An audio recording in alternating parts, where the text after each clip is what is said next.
Hey sports fans, Coach Nick here and welcome to B-Ball Breakdown.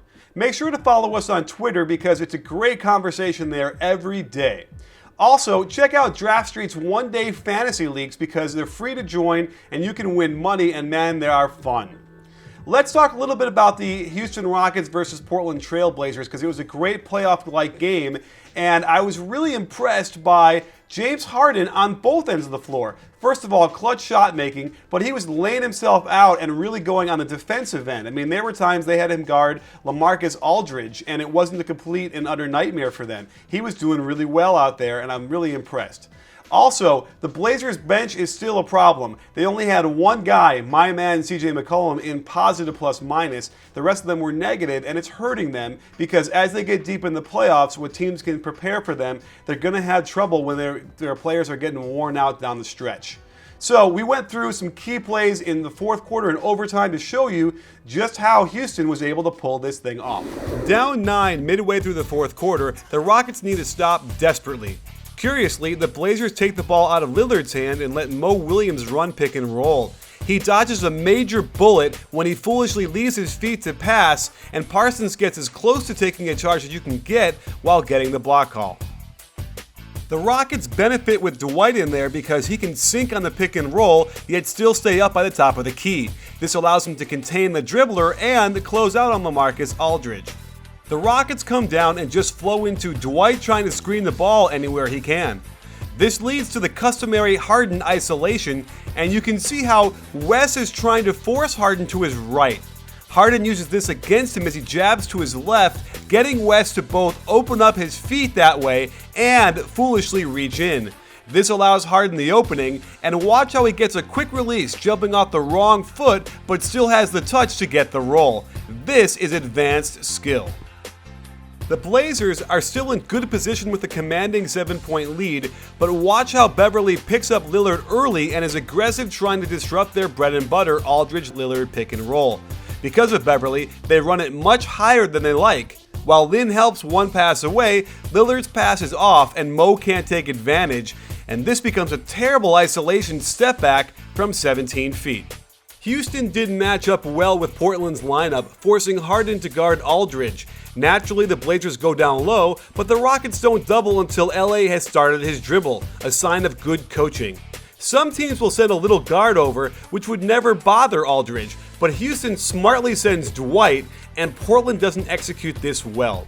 Beverly takes the first pass away, Lin is in good position to split between the two perimeter players, and Parsons is on Lopez down low.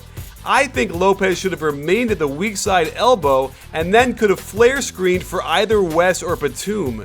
Aldridge throws an awkward pass from the air that is way off target, and Batum can't connect.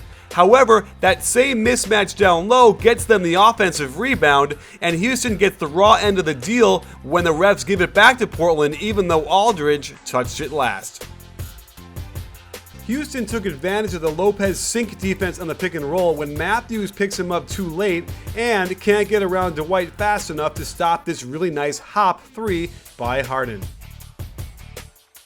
A bit later, after Aldridge makes the first of his free throws, he misses the second, and watch the confusion the Blazers defense goes through in doing the simple task of picking up your man. Wes Matthews is lost out there, and it directly leads to a wide open look for Lin. While he misses this one, I argue that it allowed him to find his rhythm for a much more important shot coming up. The Rockets attack again, and watch this incredible defense by Lopez, who makes a great play to force the jump ball. Jump ball strategy rarely comes up, but if you're the Blazers, you have to be thinking that Harden will tip the ball to the open area directly in front of him, and Damian Lillard was on the wrong side of Lin. While you think that Lopez has the advantage, the ball is tossed a bit towards Harden's side, and he gets up much quicker than Lopez to win the tap. The Blazers get away with it though, but watch Batum disappear to cherry pick on Harden's release. He's nowhere to be found once the ball is secured and kicked out back to Harden for the three. After Aldridge missed a free throw, it was the Blazers' turn to be mismatched, with LA on Parsons, who promptly blows by him and slips the pass to Dwight, who gets free throws. Down only 2, watch how awesome Patrick Beverly is at picking up Lillard early and effectively denying the pass to Batum in the process. He destroys the Blazers set single-handedly, then reaches out for the steal. It takes a great defensive play from Lopez in transition to stop the Rockets from tying it. Evidence that Beverly was wearing Lillard out when he slips making the pass, and Lopez makes a mistake cutting across the lane at the same time Batum is driving, bringing Parsons over to help. The Trailblazers look to be in trouble in the corner until Matthews beats Lin and Parsons can't get his heels out of the restricted area. Again, the Rockets do high screen and roll with Harden and Dwight, knowing Lopez will drop down. Batum is in good position, but the angle of his closeout is terrible, allowing a straight line drive to Jeremy Lin, whose confidence is starting to grow. Stotts decides to take advantage of Lin with West in the post, which is a good idea. The Rockets don't double, but Dwight gets caught out of position on the kickout, and watch Patrick Beverly take advantage of Lillard standing too close to LA as he rotates all the way over to cause LA to delay his shot till Dwight can contest. While Dwight might have gotten away with an illegal screen, Portland's defense plays it perfectly, forcing Harden back out on the perimeter into an ISO. But West again gets caught jumping at him and reaching, allowing Harden to blow by him. Lopez rotates over, Batum has to sink and fill, and that allows his man to get open. But this is an incredible pass by Harden, both from a skill standpoint and by having confidence in his teammate Lin to hit a huge shot. Having lost their lead, Portland turns to their clutch guard Damian Lillard. Against ice defense, watch how Lillard uses the change of pace to get a crack of daylight and a great finish off the glass. Again, watch how Houston likes to set a screen for Harden going to his right so he can cross back over to his left hand. Portland contains this beautifully up until the part where Matthews leaves both feet and lands almost on top of Harden. This allows penetration, but Lopez saves the day again with a beautiful block and, more importantly, the recovery. In great position, Portland need only work their offense and get a good shot. They know that Dwight will ice the sideline screen and roll, meaning he'll sink down, which also means Aldridge will be open for his killer pick and pop. Coach Terry Stotts knows that McHale will have to rotate over a guard to stop this, and that opens the swing passes to an open Matthews in the corner, but he can't nail the shot. At this point, the refs will clearly let the players decide this game, and I really like that West picks Harden up early. They let the initial contact go, and you'll see that West digs this ball out pretty cleanly. However, he needs 3 dribbles to get across the half court and gets his footwork all screwy, needing more steps than necessary and allowing Lin to catch him and foul. Down 3, Houston borrows the hammer play from the Spurs, where they run pick and roll on one side, but it's really a flare screen for a Parsons corner 3 on the other. The Blazers, though, take their foul to give. After splitting yet another pair of free throws, the Rockets don't need to foul right away since there's time to go for a steal first, and it's precisely what Beverly tries for on this terrible Batum's inbounds pass. While replays might appear that Mo Williams touched it last, it wasn't conclusive enough. Wes Matthews missed his second free throw, and the door was open a crack for this diamond-shaped out-of-bounds play, which called for Harden to get the ball out on top after a screen from Dwight. Matthews does a great job shooting the gap, so Harden waits just long enough before breaking to the sideline. The 5-second call isn't real-time 5 seconds, mind you, it's the ref's cadence, and he never got his arm to that 5th count. And hey, if Harden can hit this kind of crazy shot, you might as well give it to him. With almost 9 seconds to go, you'd think the Blazers would get the ball in and let Lillard work his magic. However, they run the most risky play possible, a curl around alley-oop to Lillard, which, even if it worked, would give plenty of time for the Rockets to tie it or win it. Batum throws a dying quail and Lin comes over beautifully to disrupt it.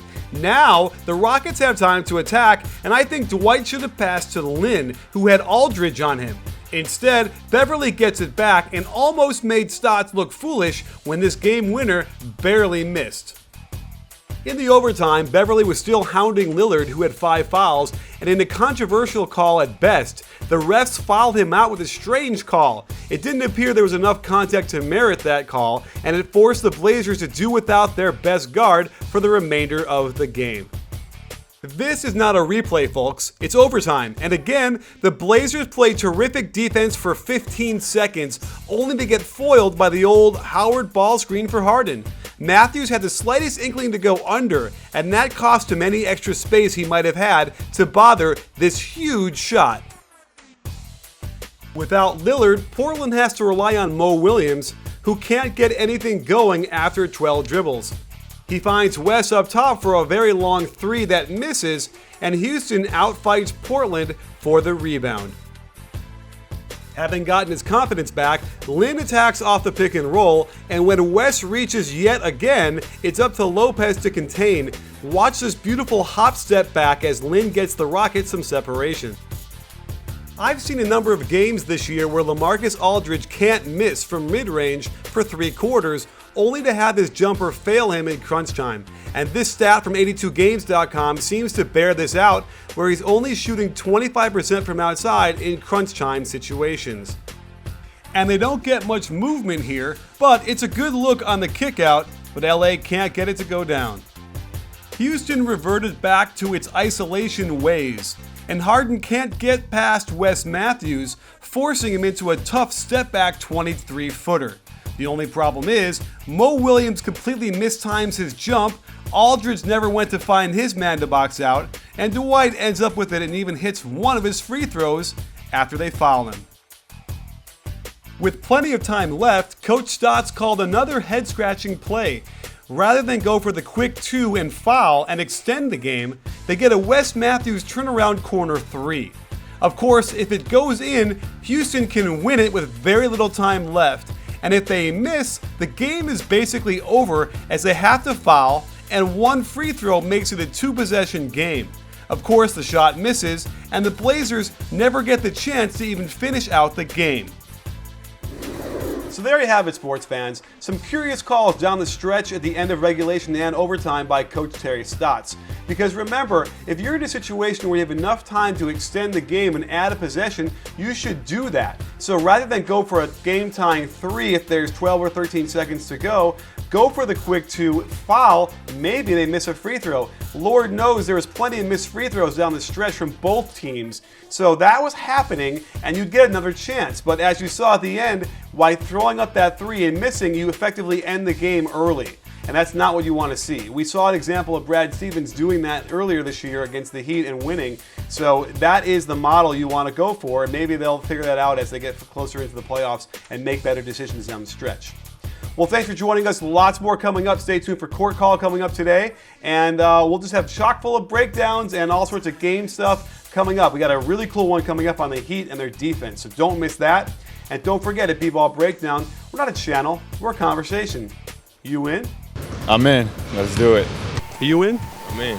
You in, James? I'm in.